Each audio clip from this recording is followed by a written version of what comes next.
Halo geng, apa kabar semua? Semoga sehat selalu dan makin lancar rezekinya ya. Kali ini mari kita bahas film action asal Hollywood nih. Menceritakan tentang sniper veteran era Perang Vietnam yang tak sengaja terlibat masalah dengan kartel narkoba Meksiko di masa pensiunnya. Kira-kira bagaimana nih keseruannya? Yuk kita menuju ceritanya geng. Kisahnya bermula di Meksiko. Terlihat seorang bocah SD yang baru pulang sekolah bernama Miguel tengah asik ngunyah permen Yupi. Ketika Miguel hendak balik pulang, melintaslah gerombolan kartel narkoba Meksiko mengendarai mobil bak terbuka. Curiga dengan apa yang terjadi, Miguel pun pura-pura cuek dan kembali melanjutkan perjalanan pulang geng. Tapi sebelum pulang ke rumah, kayak biasanya Miguel mampir sebentar ke rumah Lola, cewek yang dia suka. Diam-diam Miguel naruh surat cinta plus permen Yupi di depan rumah Lola. Dan ulah iseng Miguel ini ketahuan sama abangnya Lola yang mengatakan gini kurang lebih. Estás muy chamaco para mi hermana, Miguel. Ni siquiera sabe tu nombre. Meski begitu, Miguel tetap cuek dan segera pulang ke rumahnya. Lo sabrá. Setibanya di rumah, terlihat ibunya Miguel bernama Rosa tengah sibuk menyiapkan makan siang untuk keluarga. Sementara Miguel malah ngelamun sambil ngerjain PR tuh. Tak berselang ponsel Rosa pun berdering panggilan dari Carlos adiknya alias pamannya si Miguel. Dalam obrolan singkat tersebut, Carlos menyuruh Rosa dan Miguel untuk segera pergi dari Meksiko geng. Sebab Carlos kini tengah jadi buron karena nekat nyolong uang para kartel narkoba. Dan ada kemungkinan jika nyawa Rosa dan Miguel jadi incaran juga. Maka bergegaslah Rosa dan Miguel kabur dari Meksiko. A ver, agarra tus cosas que nos tenemos que ir. Sayangnya tak butuh waktu lama, Carlos akhirnya tertangkap pihak kartel narkoba di bawah jembatan. Namun para kartel tidak menemukan uang yang dicuri Carlos. Akhirnya komandan garis keras kartel Meksiko bernama Mauricio ikut turun tangan dalam misi pengejaran tersebut. Disitulah Mauricio menduga bahwa Carlos sengaja menitipkan uang curiannya pada kakaknya bernama Rosa. Bermodal HP milik Carlos yang mereka rampas, Mauricio CS pun bergegas pergi. Dan sebelum pergi, tak lupa mereka menghabisi Carlos sebagai bukti bahwa jangan pernah main-main dengan kartel narkoba Meksiko. Traicionaste el cartel, Carlos. Va a chingar tu familia. Dan inilah The Marksman.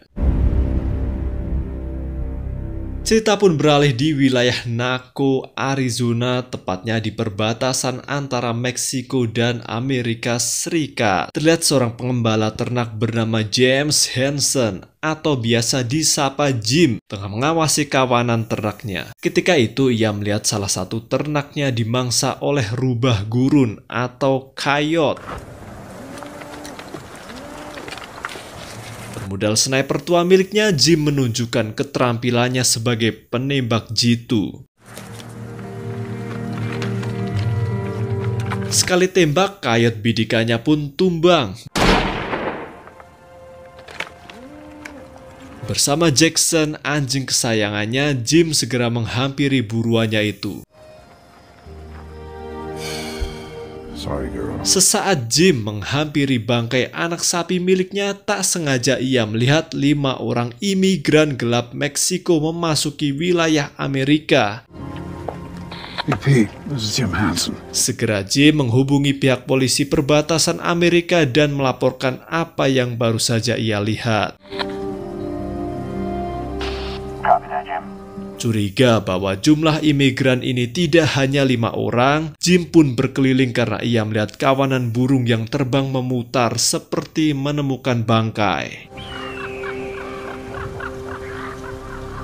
Setelah dicek, ternyata benar geng, seorang imigran terluka ditinggal rombongannya tadi. Terlihat imigran ini hampir mati karena dehidrasi. Jim pun segera menolong dan kembali melaporkan temuannya itu pada polisi perbatasan untuk membawakan tim medis.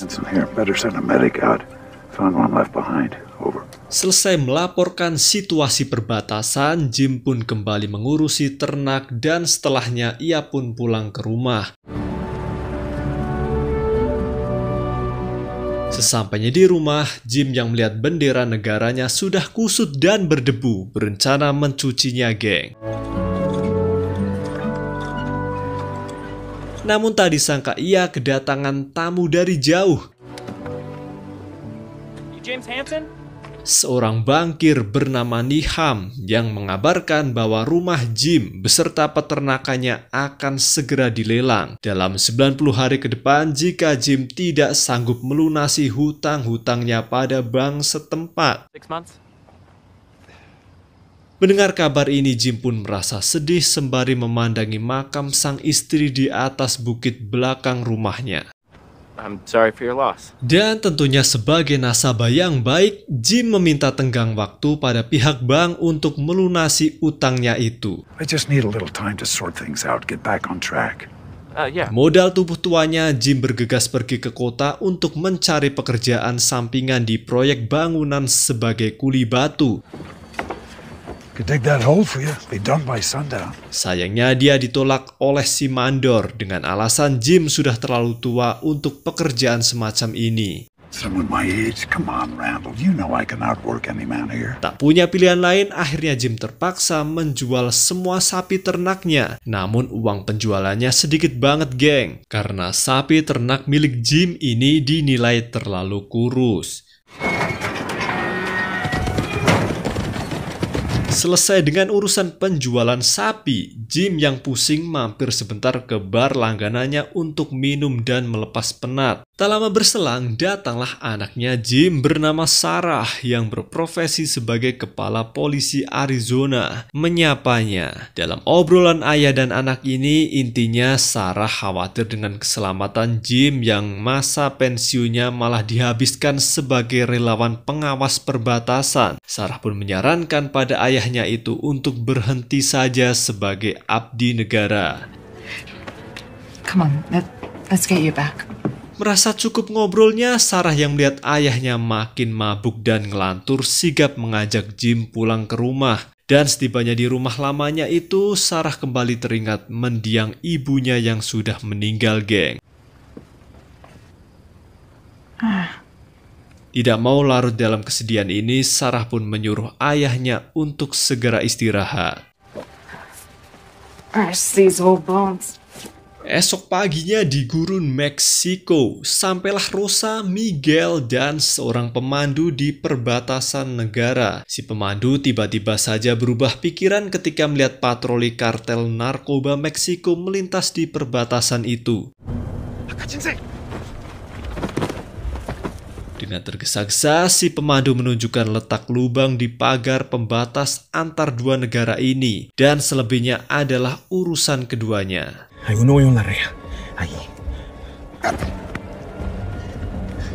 Singkatnya, Rosa dan Miguel yang dikejar waktu berhasil menemukan lubang di pagar pembatas itu. Namun keduanya tiba-tiba saja panik ketika posisi mereka terlihat oleh kartel Meksiko. Dengan tergesa-gesa, keduanya menerobos wilayah Amerika dan hal ini membuat kaki Rosa tergores kawat pagar pembatas.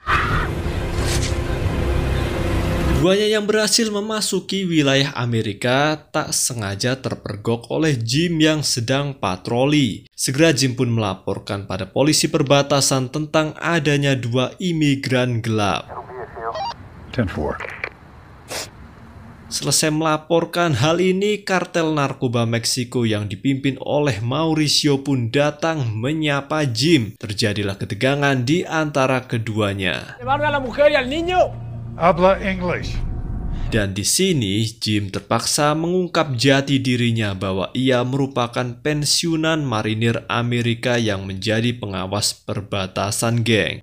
My orders are to take them back with me. You are Border Patrol? Marine Corps. Ia berharap dengan reputasinya itu Mauricio CS menjadi takut dan segera pergi. Namun kenyataannya tidak, justru hal itu membuat situasi semakin tegang dan baku tembak terjadi. Give it to me!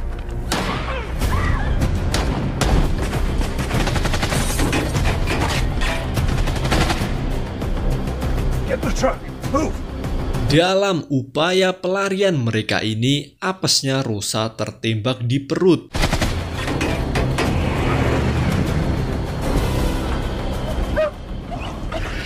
Situasi semakin rumit ketika Mauricio terus mengejar dan radio komunikasi milik Jim juga rusak. Untungnya perjuangan mereka pun berhasil, ketiganya lolos dari kejaran kartel Meksiko. Tak lama setelah lolosnya Jim ini, anak buah Mauricio mengabarkan bahwa adik dari Mauricio telah tewas tertembak oleh Jim tadi. Mulai dari situ, urusan ini bukan lagi soal menangkap Rosa dan Miguel, melainkan balas dendam.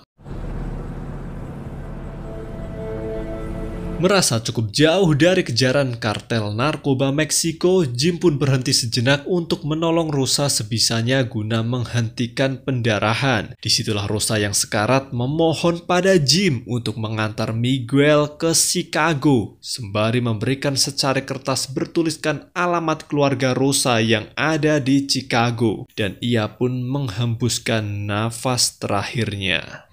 Mama! Mama! Malam menjelang, polisi perbatasan pun datang untuk menolong Jim. Jasad Rosa pun akhirnya diangkut ambulans untuk diautopsi, sementara Miguel kabarnya akan dideportasi ke Meksiko. Dan esok paginya di kantor imigrasi, Jim yang baru bangun melihat Mauricio CS terus mengawasi tepat di seberang kantor imigrasi antar dua negara itu. Sepertinya nih, kalau dilihat-lihat mereka berniat menculik Miguel saat waktunya tiba. Jim yang sadar akan hal itu segera menjenguk Miguel di dalam kantor untuk memastikan keadaan. Namun ketika hendak keluar mobil, dia tak sengaja menemukan tas milik Rosa yang berisikan uang tertinggal di dalam mobilnya. Merasa ada yang janggal dengan uang ini, disitulah Jim punya ide untuk membawa Miguel kabur dari sana. Menyaksikan aksi nekat Jim ini, Mauricio akhirnya merasa tertantang, geng. Segera dia memerintahkan anak buahnya untuk mengurus visa guna menyeberang ke Amerika dan memburu keduanya. Los demás que vamos a cruzar. Sementara itu, Jim yang berhasil membawa Miguel kabur dari kantor imigrasi Amerika pulang sebentar untuk berkemas dan mengambil pistol beserta amunisinya sebagai bekal perjalanan nantinya. Sedangkan Mauricio CS juga tak mau kalah nih. Bermodal visa palsu, anehnya rombongan ini berhasil memasuki Amerika dengan mulus tanpa ada gangguan. Dan kemungkinan jika polisi perbatasan telah disuap oleh mereka, geng. Lolos dari pemeriksaan imigrasi, Mauricio CS tak kesulitan untuk menemukan rumah Jim yang sudah ditinggalkan. Di sana Mauricio sengaja mencuri lencana marinir milik Jim dan secarik surat berisikan biodata Jim, sebelum akhirnya para kartel ini membakar rumah itu. Sementara Jim dan Miguel yang telah melakukan perjalanan duluan sampai di negara bagian New Mexico, mereka pun mampir sebentar untuk makan dan isi bensin. Bensin pun terisi penuh, Jim lanjut pergi ke toko untuk membeli sesuatu nih. Dan tentunya Jim tidak menyadari jika air radiator mobilnya telah bocor, geng. Annapolis. For what?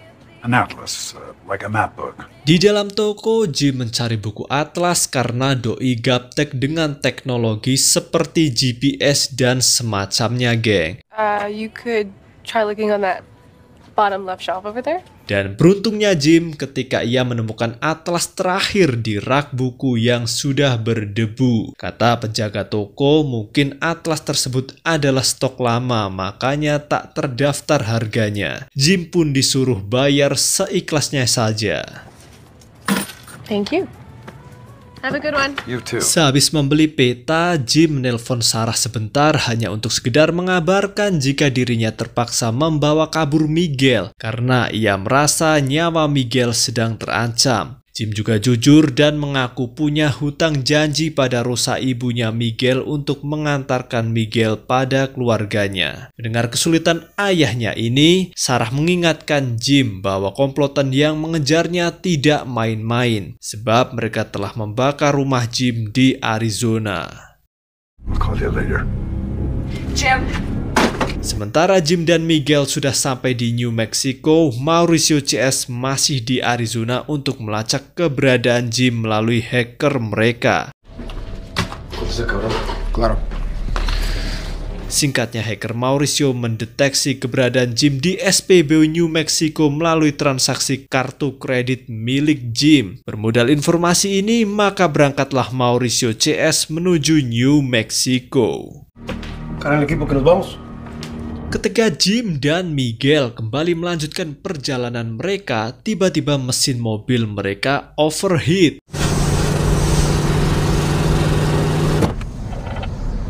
Oh, shit.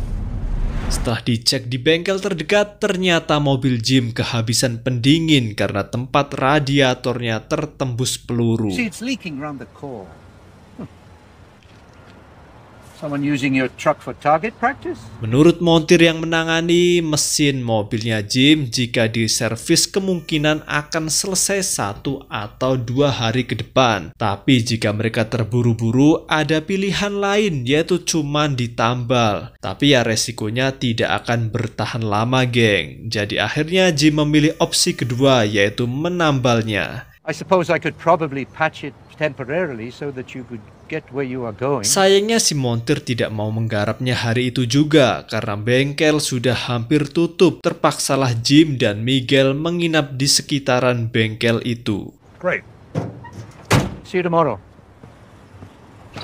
Beralih pada Mauricio CS, mereka yang tiba di SPBU New Mexico segera bertanya pada penjaga SPBU mengenai keberadaan orang yang mirip Jim. Kira-kira mereka mau pergi kemana tuh? Namun si penjaga toko yang tahu jika Mauricio orang yang jahat sengaja menutup-nutupi tujuan Jim. Disitulah ia pun disikat oleh Mauricio CS yang emosi.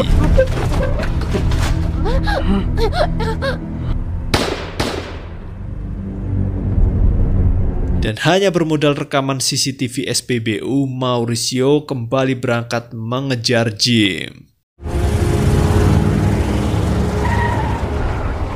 Malam pun menjelang, Jim dan Miguel istirahat di kedai setempat sambil makan malam. Disitulah Miguel menceritakan tentang apa yang ia tahu mengenai penyebab mengapa ia dan ibunya bisa berurusan dengan kartel narkoba Meksiko. Intinya, dari cerita Miguel, karena pamannya bernama Carlos telah berani mencuri uang para kartel tersebut. My uncle Carlos, he did something that made the cartel mad. Dan esoknya, akhirnya radiator mobil Jim selesai ditambal. Mereka pun siap kembali ke jalanan. Bermodal mobil yang gak bisa ngebut lagi, mereka bergegas menuju Chicago. Dan dalam perjalanan panjang ini, Jim menyuruh Miguel menjadi navigator dengan menunjukkan jalan menuju Chicago memakai atlas yang sudah ditandai pakai pena. Tak mau ketinggalan nih, lagi-lagi Mauricio berhasil melacak keberadaan Jim lewat tagihan bengkel yang dibayar pakai kartu kreditnya. Segera Mauricio menghubungi kenalannya untuk menghentikan mobil Jim di tengah jalan. If you had a phone, we could look up the fastest way. Sementara Jim yang sedang fokus berkendara tiba-tiba dihentikan oleh polisi setempat, geng.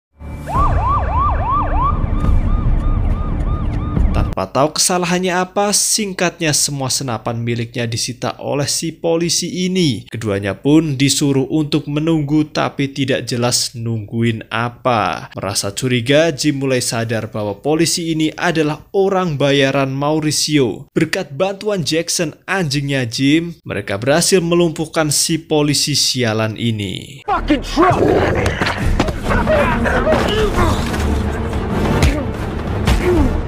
Akibat buru-buru kabur, tak sengaja Miguel menjatuhkan atlas milik Jim di TKP. Dari kejauhan, keduanya menyaksikan si polisi dihabisi oleh Mauricio yang emosi. Mereka pun membawa senapan milik Jim beserta atlas yang ditemukan di sana. Usai kehilangan senapannya, Jim pergi ke kota terdekat untuk membeli senapan baru. Ia dapat bonus amunisi jika belinya cash. Disitulah si penjual memeriksa identitas Jim sebagai SOP pembelian senjata api. Devil dog, huh? Nam? Dan setelah diidentifikasi, ternyata Jim merupakan marinir veteran di Perang Vietnam. 2 tours. I had a brother over there. Selesai belanja senapan, Jim kembali menelpon Sarah karena penasaran. Ia berharap mendapatkan informasi mengenai komplotan yang mengejar mereka. Sarah pun menginformasikan bahwa Jim sedang diburu oleh kartel bernama Mauricio. Alasan mereka terus mengejar karena Jim telah membunuh adik dari Mauricio ini, geng. Ditambah, Rosa terindikasi membawa lari uang curian yang dititipkan dalam tas miliknya. Mendengar informasi dari Sarah tersebut, akhirnya Jim mulai sadar dan bersedia bekerja sama dengan kepolisian untuk mengajak Mauricio berdamai. Jim pun membuat janji ketemuan dengan Sarah di Texas pada esoknya untuk membicarakan masalah ini. Merasa capek seharian berkemudi di jalanan, Jim pun mencari penginapan yang cocok, geng. Namun sejak ia sadar bahwa Mauricio terus mengejarnya, Jim sudah tidak mau lagi membayar dengan kartu kredit agar tidak terlacak.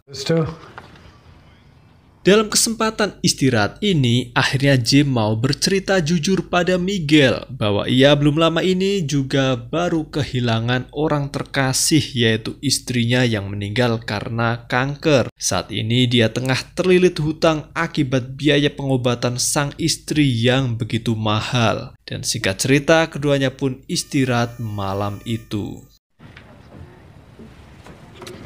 It's late. Maybe you ought to get some sleep, huh? Menjelang subuhnya, Jim yang masih terjaga menyempatkan untuk mengajak Jackson anjingnya berkeliling. Namun tak disangka ia melihat Mauricio CS tengah menyiksa pemilik penginapan guna mencari keberadaan Jim dan Miguel. Segera Jim membangunkan Miguel dan bersiap untuk kabur, geng. There's a robbery in progress here at the Blackwood Motel. Sebelum kabur, Jim menyempatkan menelpon 911 untuk meminta bantuan. Dan dalam persembunyian mereka itu, Jim mendengarkan sumpah serapah Mauricio yang berniat mengejar Jim sampai ke ujung dunia sekalipun. Vámonos, café.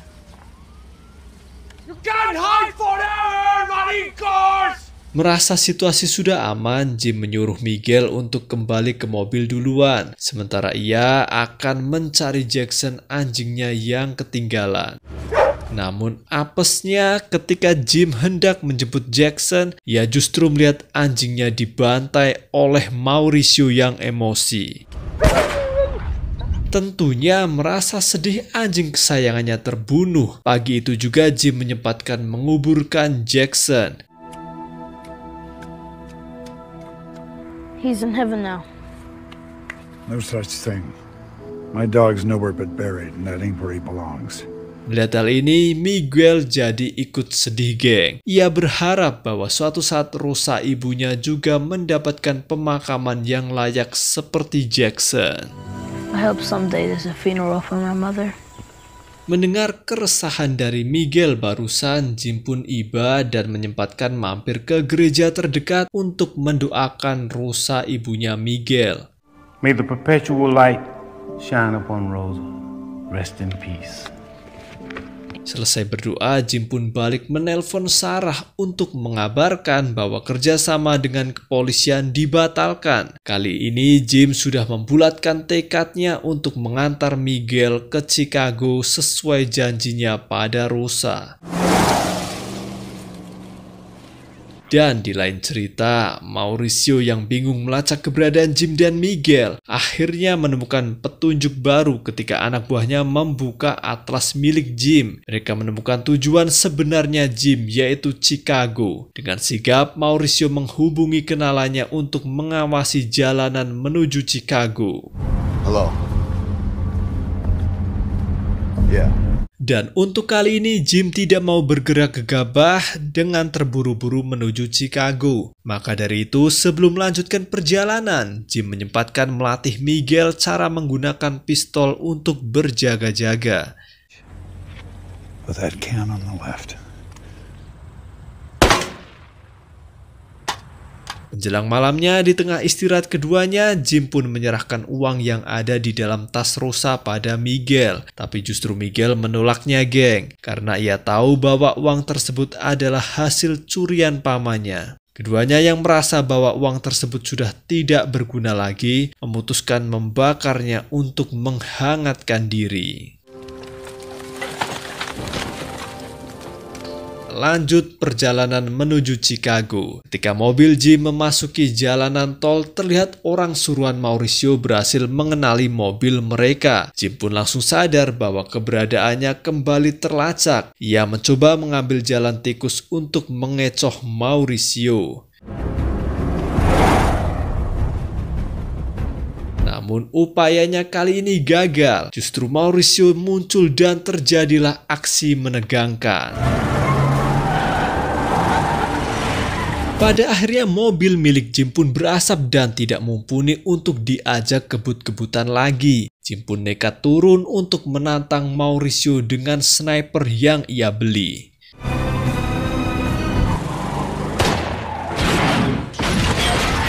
Hasilnya, Jim berhasil membunuh sopir Mauricio dan membuat mobil mereka terpelanting, geng. Tidak mau kalah, Mauricio merespons serangan mereka.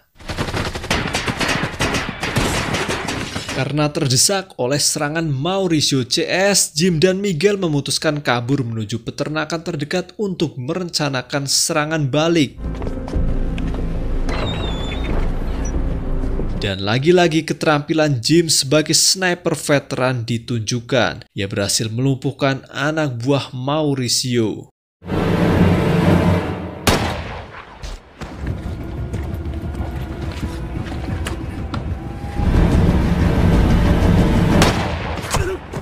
Sukses menghabisi musuh, kini tinggal Mauricio seorang. Namun di sini Miguel yang bersembunyi akhirnya ketahuan oleh Mauricio. Melihat nyawa Miguel terancam, Jim pun terpaksa menyerah dan meletakkan senjatanya. Gonna make a good soldier one day. Dan justru inilah kesempatan Miguel melawan. Berkat latihan singkat kemarin, ia berhasil melepaskan amunisi pistol milik Mauricio. Maka terjadilah duel jarak dekat.